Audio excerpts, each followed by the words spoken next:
అండి. Morning busy టైంలో ఇంట్లో పిండ్లేవి లేనప్పుడు బ్రేక్ఫాస్ట్ ఏం చేయాలా అని ఆలోచిస్తూ ఉంటాం.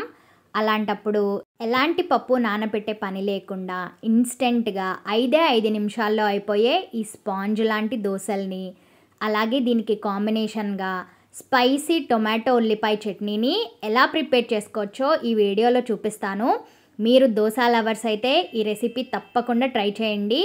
చాలా బాగుంటుంది. చాలా సాఫ్ట్‌గా, స్పంజీగా ఉంటాయి దోసలు. సో లేట్ చేయకుండా ఆ వీడియోలోకి వెళ్ళిపోదాం. Hello and welcome back to Moni's kitchen. First నేను ఈ టొమాటో ఉల్లిపాయ పచ్చడిని ఎలా ప్రిపేర్ చేసుకోవాలో చూపిస్తాను. మనం ఒకసారి ఈ పచ్చడి ప్రిపేర్ చేసేసుకుంటే దోసల్ని 5 నిమిషాల్లో వేసేసుకోవచ్చు.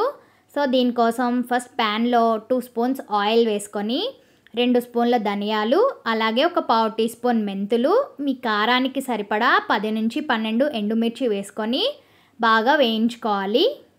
ఒక 30 సెకండ్ల పాటు కలుపుకుంటూ ఆయిల్లో వేయించుకుంటే ఎండుమిర్చి రంగు మారుతుంది. అలా రంగు మారినప్పుడు మనం కట్ చేసుకున్న 2 మీడియం సైజ్ ఉల్లిపాయ ముక్కల్ని కూడా వేసుకోవాలి. ఈ ఉల్లిపాయలు కూడా మెత్తపడేంత వరకు లో టు మీడియం ఫ్లేమ్లో ఉంచి వేయించుకోవాలి.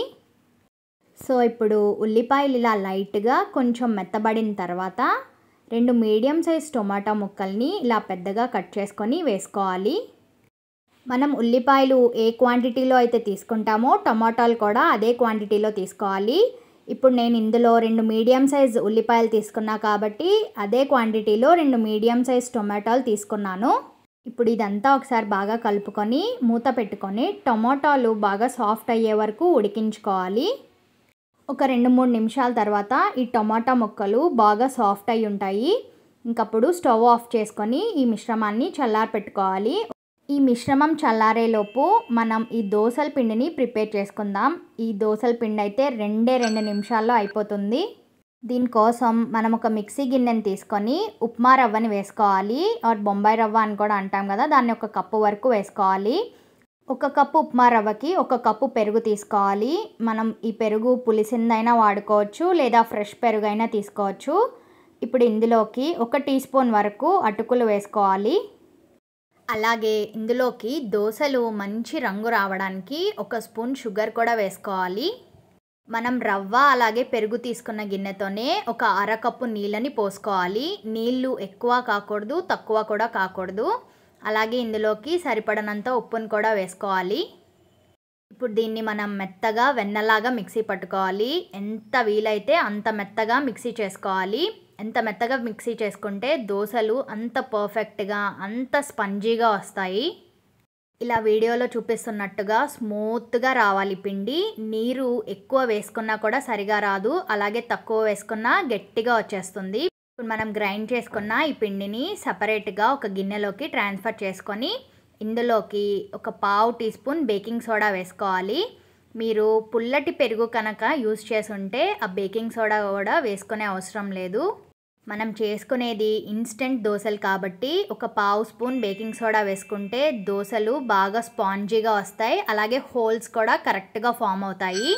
పుల్లటి పెరుగు కనుక వేసుకోకపోతే ఖచ్చితంగా 1 పావు స్పూన్ బేకింగ్ సోడా వేసుకోవాలి. ఈ సోడాని పిండిలో బాగా కలుపుకొని ఒక 2 మినిట్స్ పిండిని పక్కన పెట్టుకోవాలి. ఈ టైంలో చల్లారడానికి పక్కన పెట్టుకున్న టొమాటో ఉల్లిపాయ మిశ్రమాన్ని మిక్సీ చేసుకుంటే పచ్చడి కూడా రెడీ అయిపోతుంది. ఇప్పుడు ఇందులో పచ్చడి మొత్తానికి సరిపడినంత ఉప్పు, అలాగే పొట్టు తీసుకున్న 2 వెల్లుల్లి రెబ్బలు కూడా వేసుకొని నీరు లేకుండా మిక్సీ పట్టుకోవాలి. టమాటాల నుంచి వచ్చిన వాటరే ఇది బ్లెండ్ అవ్వడానికి సరిపోతుంది. లేదు అనుకుంటే చాలా కొద్దిగా మాత్రమే నీళ్లు పోసుకొని మెత్తగా మిక్సీ చేసుకోవాలి. ఇలా వీడియోలో చూపించిన కన్సిస్టెన్సీ వస్తే సరిపోతుంది.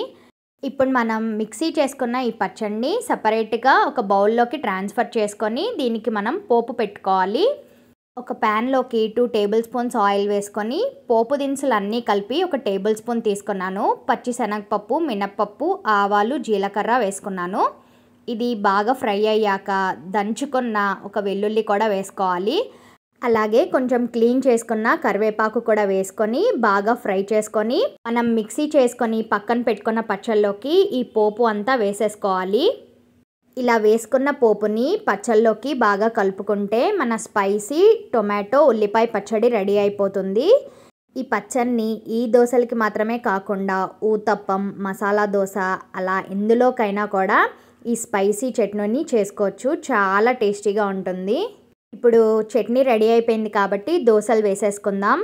ప్యాన్ పెట్టుకొని ఒకసారి వాటర్ స్ప్రింకిల్ చేసుకొని ఆయిల్ లేకుండా మనం ఈ దోశలు వేసుకోవాలి. ఒకసారి పిండిని బాగా కలుపుకొని ప్యాన్లో ఇలా పైనుంచి పోసుకోవాలి. అలాగే ఇంకో గరిటె పిండి కూడా తీసుకొని ఇలా పైనుంచి పోసుకుంటే దోశ దానంతటా అదే ప్యాన్ అంతా స్ప్రెడ్ అవుతుంది. అలాగే హోల్స్ ఫామ్ అవడం కూడా స్టార్ట్ అవుతుంది. అలా హోల్స్ ఫామ్ అయితేనే దోశ స్పంజీగా వస్తుంది. దోశ పిండి వేసుకునేటప్పుడే స్టవ్ని హై ఫ్లేమ్లో పెట్టుకుంటే హోల్స్ బాగా ఫామ్ అవుతుంది. ఈ దోశని మనం రెండో వైపు కాల్చుకునే పని కూడా లేదు. పైన ఉన్న పచ్చిదనం అంతా స్లోగా ఇలా వీడియోలో చూపించినట్టు డ్రైగా అయిపోతుంది. అలా అయిపోతే మన దోశ రెడీ అయిపోయినట్టే. చూడండి హోల్స్ ఎంత బాగా ఫామ్ అయ్యాయో. ఇలా ఫామ్ అయితేనే దోశ స్పంజీగా మెత్తగా సాఫ్ట్గా ఉంటుంది. దోశ రెండో వైపు కూడా చూపిస్తున్నాను. ఇలా పర్ఫెక్ట్గా కాలి కరెక్ట్ టెక్స్చర్లోకి వస్తుంది. ఇలా మిగతా పిండితో కూడా సేమ్ ఇదే ప్రాసెస్లో వాటర్ స్ప్రింకిల్ చేసుకొని నీట్గా క్లీన్ చేసుకున్నాక దోశ పిండిని ఇలా పైనుంచి వేసుకుంటే అదే స్ప్రెడ్ అవుతుంది. హై ఫ్లేమ్లో పెట్టుకొని హోల్స్ బాగా ఫామ్ అయ్యాక తీసుకొని సర్వ్ చేసేసుకోవడమే. చాలా స్పాంజీగా మెత్తగా అప్పటికప్పుడు ఇన్స్టెంట్గా అయిపోతాయి ఈ దోశలు. దీనికి కాంబినేషన్గా మనం చేసుకున్న టొమాటో ఉల్లిపాయ పచ్చడితో తింటే మళ్ళీ మళ్ళీ ఇదే దోశలు చేసుకుంటారు. చాలా బాగుంటుంది. Must try recipe. తప్పకుండా ఒక్కసారైనా ట్రై చేయండి. వీడియో నచ్చితే తప్పకుండా సబ్స్క్రైబ్ చేసుకొని మీ కమెంట్స్ షేర్ చేయండి.